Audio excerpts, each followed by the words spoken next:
होय सकळ विद्याच्या अधिकरण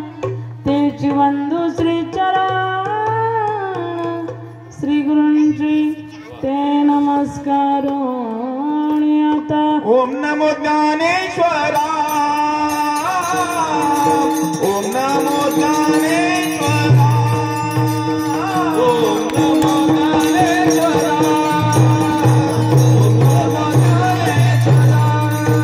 नमो ज्ञानेश्वरा ओम नमो ज्ञानेश्वरा ओम नमो ज्ञानेश्वरा ओम नमो ज्ञानेश्वरा ओम नमो ज्ञानेश्वरा ओम नमो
बोलतो चण्याति भाविका एका जनार्दनी तुमचा दास त्याची आस पुरवावी आता हाय त्याच्यावर हा ही कमी पडते बघा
जगमंगल गुण ग्राम के रामा दिय मुक्ति धन धर्म की धामा यम प्रव्रजंत गुणपीतम पीत कृत्यम दैपायन विरह का तारा जो पुत्रेति तन्मयातर भिनेदो स्तम सर्वभूत हृदय मुनि मानतोस्मि गुरुदेव तुम